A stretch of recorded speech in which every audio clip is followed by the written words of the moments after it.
Sekarang lagi marak video live action anime pakai AI dan view-nya di IG, TikTok tuh gede-gede. Komentarnya pun juga antusias mau lihat live action animenya. Tapi faktanya live action anime yang ada saat ini tuh 70%-nya gagal. Dari yang buat ending sendiri, yang aktornya ketuaan, dan yang paling parah acting yang cringe. Tapi kalau buat live action genre romance, drama, slice of life, kebanyakan berhasil dan lumayan hasilnya. Justru anime-anime kelas kakap nih, yang udah bisa dibilang anime top 100, yang kebanyakan genre shonen, action, itu justru kalau diadaptasi malah mayoritasnya gagal.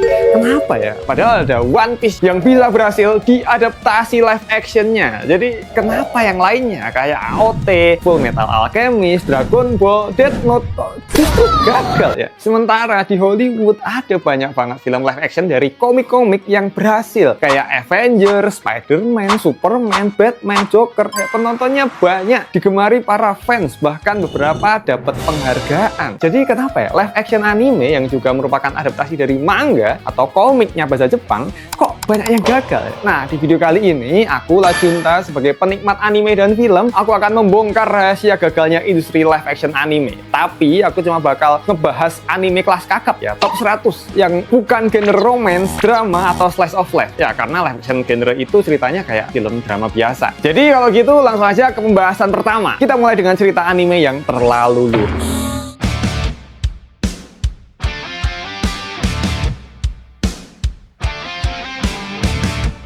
Biasanya ya, anime itu adaptasi dari manga dan live actionnya muncul sebagai adaptasi dari cerita yang sama. Jadi sebenarnya ceritanya nggak beda, cuma cara menyampaikannya aja yang berubah. Karena semuanya berakar dari manga yang sama. Akhirnya cuma ada satu jalur cerita, satu lore, dan satu versi kejadian yang dianggap canon. Sebenarnya ini adalah sebuah kelebihan, karena fans jadi mudah ngikutin sekaligus memahami alur cerita yang ada. Nggak kayak komik Marvel atau DC yang jalan ceritanya tuh ada banyak ya. Canonnya ada banyak juga, jadi bikin pembacanya tuh bingung harus mulai baca dari mana karena ada banyak versi. Tapi justru hal tersebutlah yang bikin anime ketika diadaptasi jadi susah. Gini, cerita di mangganya anime ya itu kan panjang, biasanya ada beberapa arc cerita dan itu ngabisin beberapa episode. Belum lagi kalau masih pakai sistem episode filler ya, makin panjang. Sementara endingnya cuma ada satu aja, nggak ada multiverse lah atau semacamnya gitu. Kalau misalnya mau diubah ke dalam bentuk film live action, jelas dong nggak cukup waktunya buat nampilin semua alur cerita. Sehingga tim produksi milih buat merangkum ceritanya, yang mana di live action movie seringnya hal ini dieksekusi dengan sangat buruk. Pacing ceritanya jadinya berantakan, diburu-buru. Contohnya Tokyo Ghoul, Bleach, Full Metal Alchemist, bahkan yang paling parah ada yang bikin plot sendiri cuma karena manganya belum ending. Kayak Attack on Titan, movie-nya itu gagal banget karena AOT itu kan ceritanya panjang banget ya, terus latar dunianya juga kompleks. Jadi cerita film live actionnya berusaha buat nyeritain semua setting dunianya AOT itu kayak diburu-buru, diringkas, dan itu merusak pacing ceritanya. Jadi nggak enak gitu ditonton. Satu kejadian belum selesai udah lanjut ke adegan berikutnya. Apalagi kan film live action AOT keluar waktu manganya belum selesai ya nggak tahu kenapa bukannya cukup ambil satu arc aja nih buat dijadiin cerita satu film, tapi tim produksi milih untuk membuat ending sendiri. Katanya sih Hajime Ishiyama Sensei ya, selaku autornya Attack on Titan, ikut mengawasi produksi film ini. Tapi kenapa malah yang diubah beda banget ya jadinya? Levi nggak ada, Mikasa jadi simpenannya Om komandernya jadi Titan. Aduh, maaf banget nih ya, maaf banget ya. Ini mah bukan Attack on Titan, ini Attack on Titan in another universe. Ceritanya beda banget sama alur aslinya. Walaupun untuk ukuran produksi film tuh termasuk niat banget ya di Jepang, dari CGI Titannya, set wall Maria.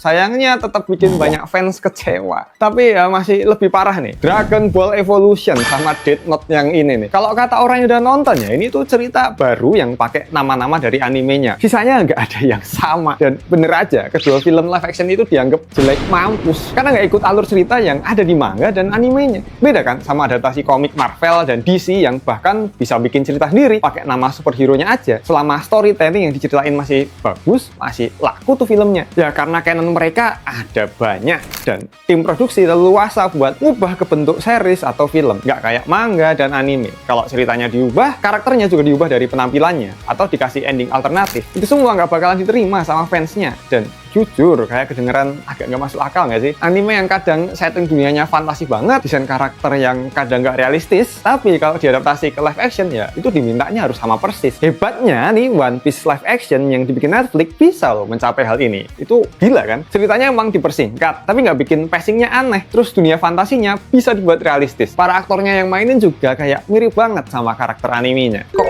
bisa ya? Karena poin kedua, kenapa live action anime sering gagal? Karena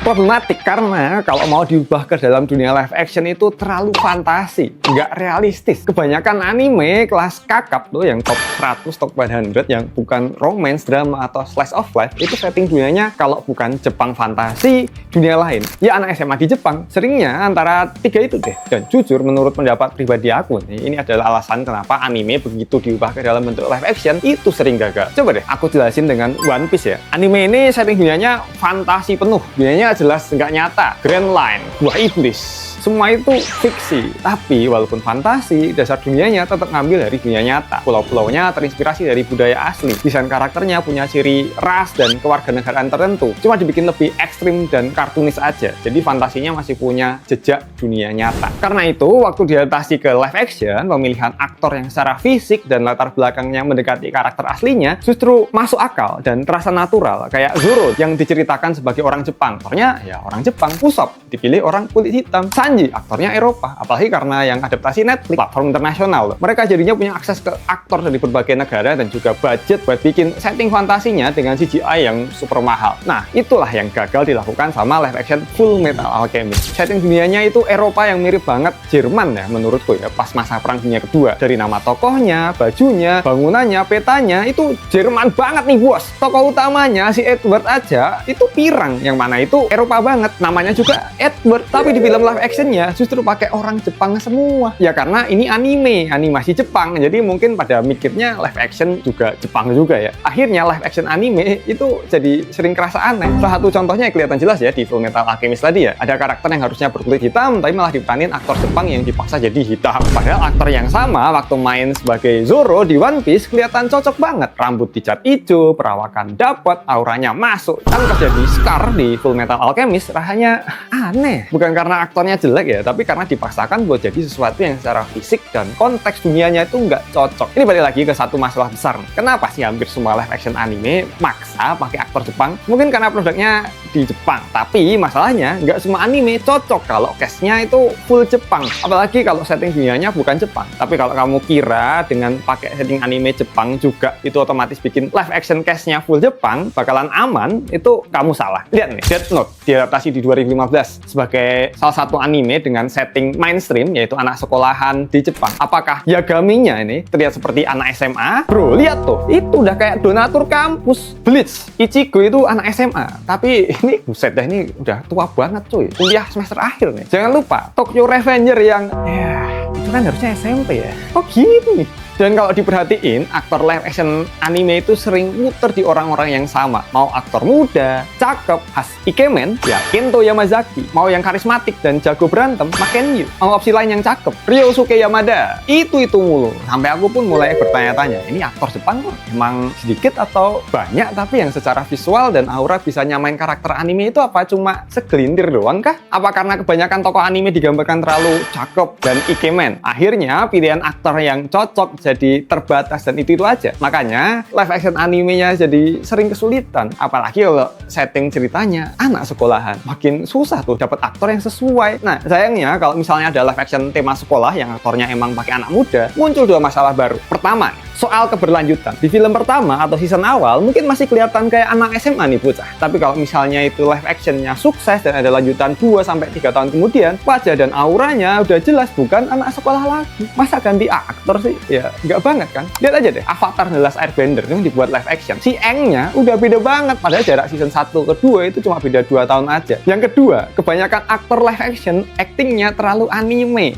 Ekspresinya berlebihan, dialognya kaku, dan akhirnya makin susah buat dipercaya sebagai manusia nyata. Dan acting yang nyontek style anime ini tuh banyak banget. Bahkan ada orang kasih statement kalau dia nggak suka nonton drama Jepang, apalagi live action anime, karena acting yang terlalu di-anime-animekan ini. Kenapa banyak sih acting pakai style anime ini? Apa emang seleranya orang Jepang kayak gitu? Atau sekolah acting di Jepang emang diajarinya kayak gitu? Atau kemauan sutradaranya? Padahal ada loh live action yang actingnya tuh nggak anime, kayak Alice in Borderland. Mereka pakai aktor Jepang, dan actingnya juga nggak dipaksakan niru style anime, dan itu hasilnya bagus banget. Actingnya natural dan enak dinikmati sebagai karya audiovisual. Sama kayak Yu Yu Hakusho, Rurouni Kenshin, yang actingnya tuh kerasa natural dan nggak dipaksain. Nggak kayak ini nih. Jadi selama settingnya bukan di Jepang, atau di Jepang tapi bukan latar sekolah, dan actingnya bagus, nggak pakai style anime, harusnya hasil live actionnya bakal bagus-bagus aja. Tapi nggak kelar di situ permasalahannya. Soalnya masih ada hal lain yang ngebuat live action anime itu tetap bakal susah dibuatnya. Yang mana?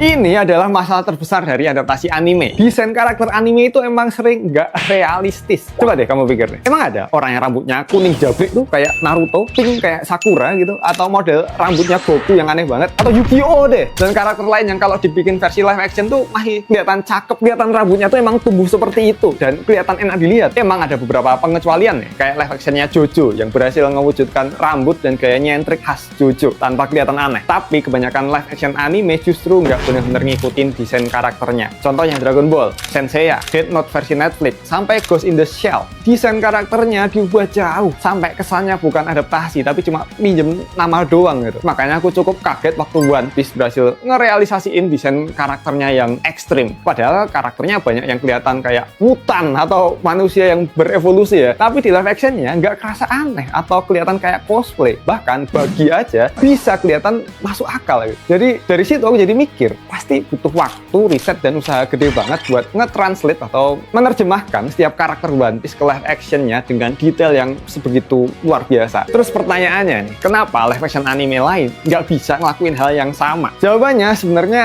cukup jelas ya. Budgetnya One Piece emang jauh lebih besar dan niatnya kelihatan. Semakin nggak realistis desain karakter anime, semakin besar juga kemungkinan versi live actionnya kelihatan aneh atau canggung gitu. Ujung-ujungnya tinggal dua pilihan, desainnya diubah dikit biar enak dilihat, atau dipaksa mirip aslinya, tapi hasilnya malah nggak enak ditonton. Dan semua itu jelas butuh budget yang besar. Makanya kebanyakan live action anime lebih milih format film daripada series, karena lebih murah dan keuntungannya lebih jelas langsung dari lewat penjualan tiket bioskop. Padahal kalau dibuat series kayak One Piece nih, ceritanya justru bisa jalan lebih enak. Persiapan karakter desainnya lebih matang, pacingnya lebih dapat, dan arc-nya bisa disampaikan lebih lengkap. Dan ngomong-ngomong soal ngebuat cerita yang bagus nih, semua itu aku kira nggak bisa ya kejadian kalau dari proses penulisannya aja nggak enak. Makanya aku rekomendasiin keyboard yang udah sering kupake nih. Kayak keyboard ini nih, enak-enak banget buat ngetik atau bahkan main game. Ada juga keyboard yang ini nih, harganya terjangkau, terus ada yang ini. Sama yang ini juga, yang spesial. Ini beneran real, aku pakai semua. Jadi aku nggak bohong soal kenikmatannya. Real cuy. Dan sekalian cek juga action figure dari beberapa merchandise One Piece ini nih. Karakternya Luffy, yang ini cakep banget nih. Yang pasti oke banget kalau kamu koleksi. Dan buruan aja cek semua produk yang aku rekomendasiin tadi. Siapa tahu lagi diskon lebaran. Baik, lagi pembahasan. Kalau kita mengesampingkan masalah budget dan dana yang jadi masalah tadi, kita lihat beberapa judul anime terkenal ya. Dan ayo kita kurasi mana yang kira-kira nih bisa jadi live action yang bagus dengan kriteria yang udah kita bahas sebelumnya tadi ya. Yaitu bukan latar belakang Jepang banget, bukan unsur sekolah, setting dunianya dan karakternya masih realistis. Dan plot ceritanya jelas, nggak kepanjangan. Kita kurasi dengan cepat dan singkat ya. Dragon Ball, rambut durinya udah khas banget, susah dibuat versi realistis yang enak ditonton. Menurutku nggak bisa diadaptasi. Dr. Stone, rambut MC-nya itu udah gak masuk akal dan kebanyakan ini karakternya masih muda, jadi nggak bisa. Sailor Moon, life stage-nya ada dan jujur bagus banget yang meranin. Tapi aku ngerasa bagian berubahnya bakalan jelek, apalagi kalau ikut versi anime yang cuma siluet doang. Ragu aku bisa bagus live action-nya. Apalagi acting-nya bakal cringe banget kalau ikut style animenya. Coret, Yu-Gi-Oh! rambutnya Yugi itu nggak bisa lah. Sama dunia battle kartunya itu kayaknya menurutku nggak bisa direalisasiin sih. Seven Deadly Sins, desainnya, setting dunianya, tokoh utamanya yang terlalu kayak heboh banget, nggak bisa. Chainsaw Man, kayaknya 50-50 deh. Bisa dibuat dan mungkin bisa nggak dibuat juga. Karena bisa pakai CGI itu buat iblis-iblisnya, desainnya, dan karakternya juga nggak terlalu aneh-aneh banget ketika waktu pakai seragam ya. Tapi kayaknya bagian Denji ketika jadi Chainsaw-nya itu kalau live action bakalan aneh banget nggak sih? Dan bayangin adegan ini ada live action-nya, itu... aneh banget. Kaiju number 8 ini kompleks banget latar dunianya, susah diubah ke live action. Apalagi fighting scene-nya, weapon-nya, kaijunya, CGI-nya itu wow, mahal mampus ya, susah.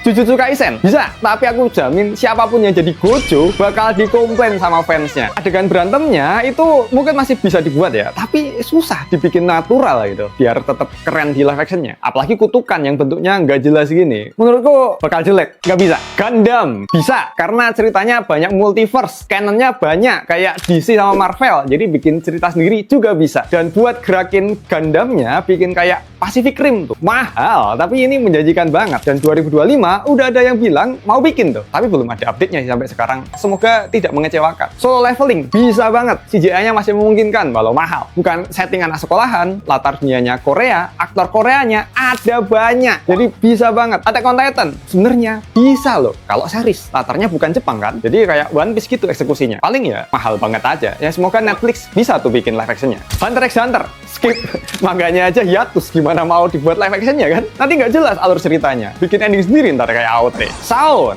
Sword Art Online, 50-50 kayaknya bisa deh. Karena kan mereka masuk tuh ke dunia game, ya settingnya dunia fiksi tuh, walau Jepang semua. Dan tokoh utamanya anak SMA, tapi bisa dibuat karakter mereka ke dalam game itu CGI full aja sekalian, kayak si Ready Player One. Naruto, ini ninja. Jepang banget, ceritanya panjang banget, dari masih bocah sampai punya anak. Susah kalau dibuat live actionnya. Setting dunianya dan desain karakternya juga terlalu fantasi. Walaupun kita semua pingin ya lihat Naruto live action, tapi kayaknya nggak mungkin bagus deh. Skip. Dan Dadan, anak sekolahan Jepang, settingnya hantu dan alien, kayaknya nggak bisa banget deh ya. Tadi si tokoh utamanya ntar keburu tua tuh di movie selanjutnya. Doraemon bisa banget, tapi movie sekali doang atau series satu season aja, habis itu udah nggak bisa. Aktornya udah bukan anak SD lagi, ntar udah kayak Gibran lagi, Giant-nya jadi Prabowo.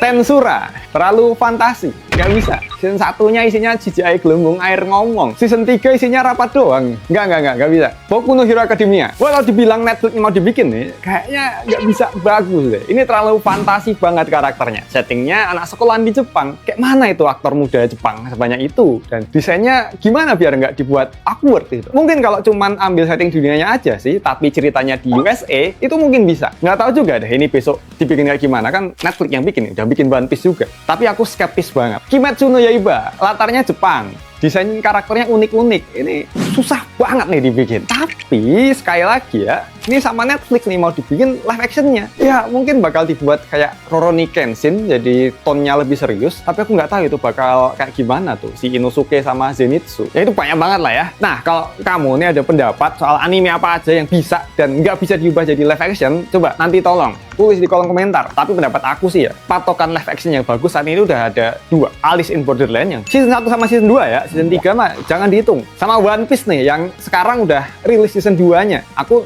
syuting ini sebelum season 2-nya tayang ya. Yang mana dari yang pertama aja udah bisa dilihat tuh. Live action-nya tetap dibuat stay sama cerita aslinya. Desain karakternya masih tetap sama, tapi nggak kelihatan aneh. Actingnya lumayan bagus, nggak kelihatan alay. Saking bagusnya aku berani bilang, Alice in Borderland itu bisa loh ngalahin Squid Game. Udah gue bahas juga di videoku yang ini nih. Kenapa Squid Game kalah sama Alice in Borderland? Udah detail banget gue bahas di sini. Sama sekalian kamu tonton videoku yang ini, yang aku bahas lengkap. Kenapa One Piece gak bisa tamat-tamat?